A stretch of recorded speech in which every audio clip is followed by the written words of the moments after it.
Bonjour, bienvenue à l'entraînement, bienvenue donc dans cette toute première vidéo qui va lancer l'entraînement au management en ligne que vous avez choisi de suivre et je vous en remercie.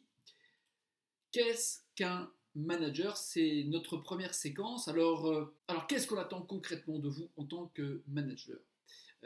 Il y a autant de définitions sur le management, sur ce qu'on attend d'un manager, qu'il y a de managers eux-mêmes qui voient forcément le métier par rapport à leur propre perception, leur propre filtre. Et peut-être que celle qui est la vôtre n'est pas celle de votre responsable, de votre entreprise, ou même de vos collègues, voire même finalement de vos propres collaborateurs qui pourront être eux-mêmes des managers. Enfin, si c'est compliqué de mettre des mots simples sur ce qu'on attend de vous, alors c'est très compliqué de se former et avant toute chose de se développer. Alors l'objectif justement de cette séquence vidéo, c'est ensemble d'essayer de construire une représentation simple et synthétique de ce qu'est un manager. Je n'ai pas la prétention dans cette vidéo de vous dire que c'est la définition du métier de manager, mais donner quelques contours et peut-être aurez-vous envie dans votre entreprise, peut-être dans votre périmètre, de construire votre propre référentiel de ce qu'est un manager dans votre entreprise, dans lequel vous pourrez rajouter des notions de valeur et de volonté. Du coup, ça nous permettra ensemble de comprendre ce qu'on attend alors d'un manager au sens large, mettre des mots derrière ce que c'est que le sens d'un métier, les activités ou les responsabilités, les grandes compétences ou les grands comportements, et du coup, d'être capable vous-même de formuler des feedbacks pertinents. En tout cas, si vous-même vous êtes animateur de manager, alors vous pourrez leur dire voilà ce sur quoi je peux te faire un feedback et t'aider à progresser. Alors, bien souvent, je me rends compte que dans les entreprises, autant il y a des définitions de postes très précises, il y a des missions très précises sur le côté technique du métier, autant sur ce qu'on attend d'un manager, il y a peu de choses de finaliser, de formaliser. Et donc, du coup, écoutez, le contenu de ce métier, il est assez subjectif, il est assez implicite, et c'est pas pour rendre les choses faciles à vivre en entreprise. Enfin, il est rare pour les managers que je rencontre d'être capables de parler finalement très simplement de leur métier en 4, 5, 6 mots, en 2 grandes phrases, et puis par manque de communication du coup. Derrière ce métier de manager, il y a de l'ordre du tabou, du mythe. Pour certains, on va voir le manager cassant, celui qui doit être pas simple, pas dans les émotions, très fort, très droit. Au contraire, d'autres ont une vision très différente de ce qu'est un manager, qui doit être une bête de oratoire avec une grande capacité à donner envie par une vision inspiratrice. Bref, on est soit dans le tabou du patron un petit peu péjoratif, soit on est carrément dans l'entretien d'un mythe absolu. Et donc ce métier peut paraître parfois complètement inaccessible pour certains. D'ailleurs, n'entend-on pas parler dans l'entreprise de pour être manager, il y a de l'ordre de l'inné. Il y a de l'ordre de quelques prédispositions. Mais j'espère qu'au travers de cette vidéo, vous verrez qu'une fois qu'on sait de quoi on parle, c'est un peu plus facile d'aller trouver des pistes de développement. Alors, sans plus tarder, la mise en situation que je vous propose là maintenant. Prenez le temps de télécharger la fiche d'exercice qui se trouve juste dessous et de répondre aux 2 questions. La première, plus largement, avec vos mots à vous, qu'est-ce qu'un manager?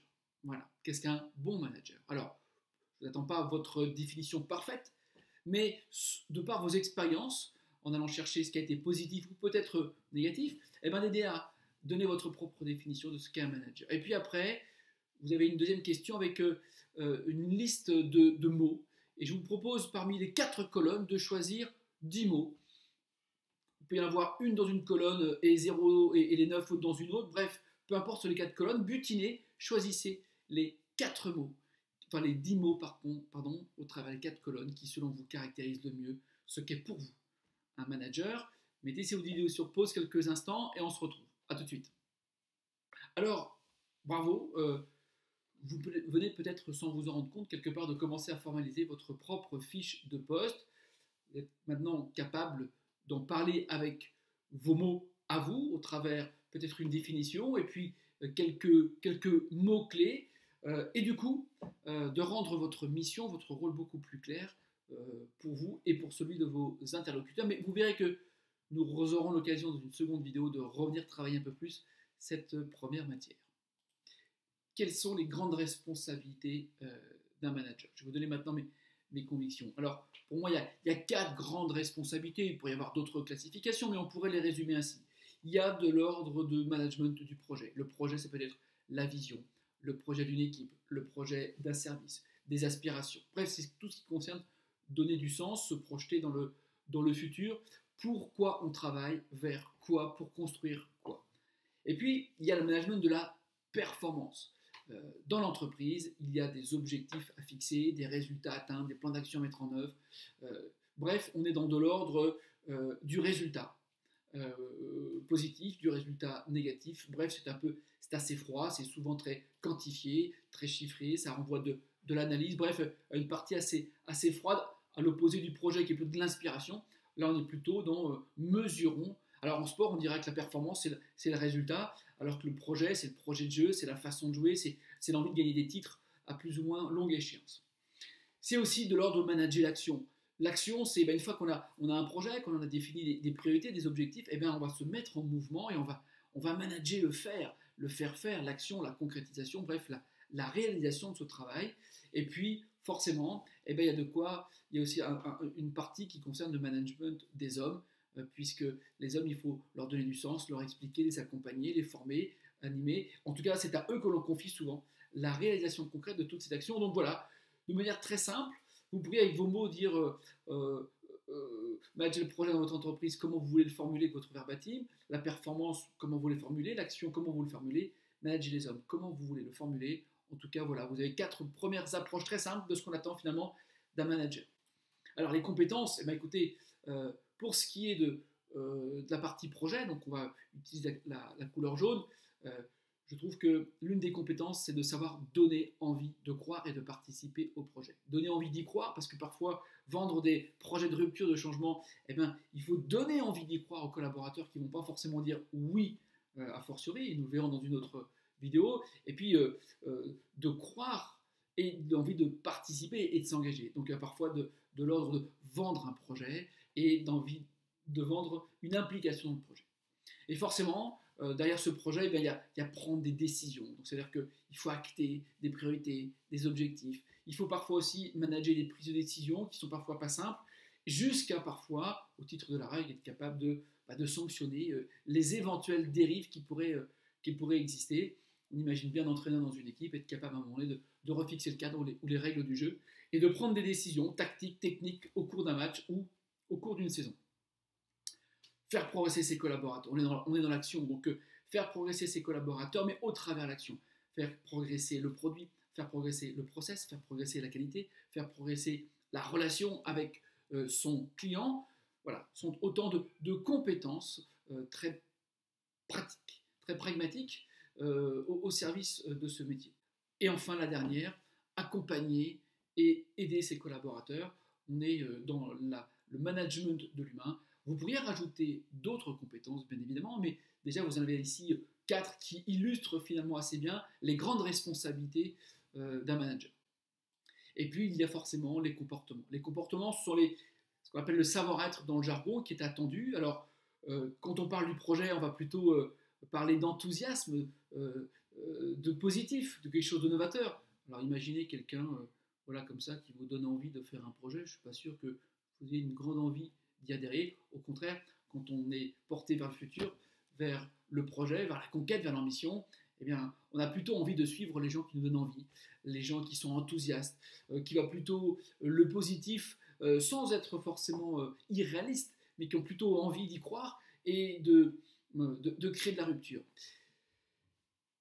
Quand on doit prendre des décisions, quand on doit être dans la posture du bon père de famille, on est plutôt sur un comportement de justesse et d'exemplarité. Montrer l'exemple, c'est au moment de prendre des décisions, d'avoir pesé le pour, le contre, d'avoir su écouter tout le monde, d'avoir su prendre de la hauteur, faire preuve d'analyse, et donc de s'être écarté un petit peu de le côté très émotionnel pour être juste au moment de prendre une décision et surtout d'incarner l'exemplarité nécessaire pour mettre les gens en mouvement.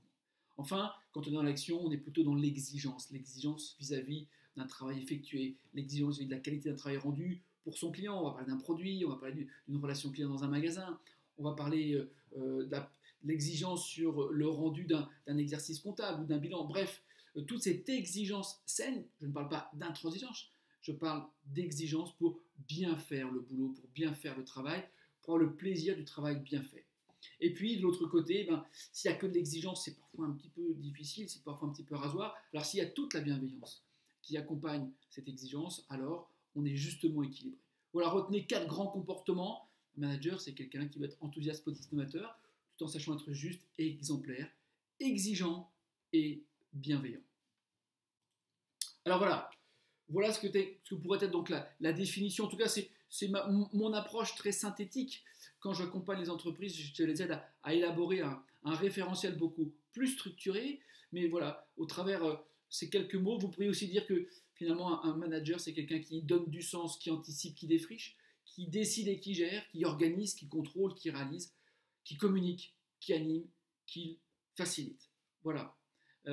Et que finalement, la finalité de ce métier de manager, c'est être capable d'influer sur son entourage. Voilà, comment je vais m'y prendre pour donner envie aux gens d'y aller, pour les convaincre d'y aller, pour les faire partir dans la bonne direction, pour les aider à réaliser concrètement des actions, tout en faisant en sorte que la bonne ambiance soit là, que les gens se sentent considérés, impliqués.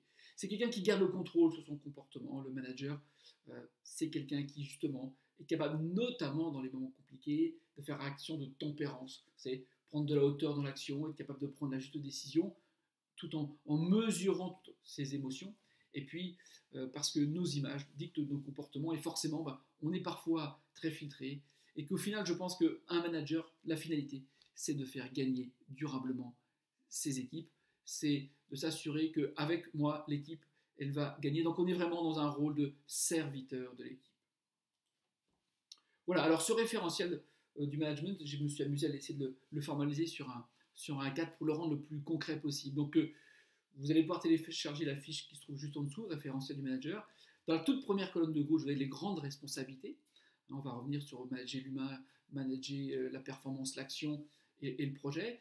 Vous avez ici, après, décliné les grandes activités, puis les grandes compétences, puis les grands comportements, et puis ensemble, au travers ce module de formation en ligne, eh bien, nous allons remplir toutes les cases de ce référentiel, c'est-à-dire quelles sont toutes les bonnes pratiques, tous les bons ça marche qu'il faut mettre en place pour organiser le management de l'entreprise, quelles sont les situations concrètes auxquelles vous, manager, vous allez être confronté au jour le jour, et ces situations, c'est la vie d'un manager, comme il y a la vie d'un sportif, il y a la vie d'un musicien, il y a la vie d'un artiste, on répète toujours une sorte de gamme, de fondamentaux, ce sont ces fameuses situations concrètes au travers desquelles nous allons travailler, et puis pour mettre en place des bonnes pratiques avec la bonne posture comportementale, il y a parfois quelques petites clés techniques que je vous glisserai justement pour que tout ça fonctionne bien, et pour que tout ça fonctionne bien, il y a aussi quelques clés de compréhension de l'individu qui sont intéressantes à décoder. L'homme, c'est la matière molle,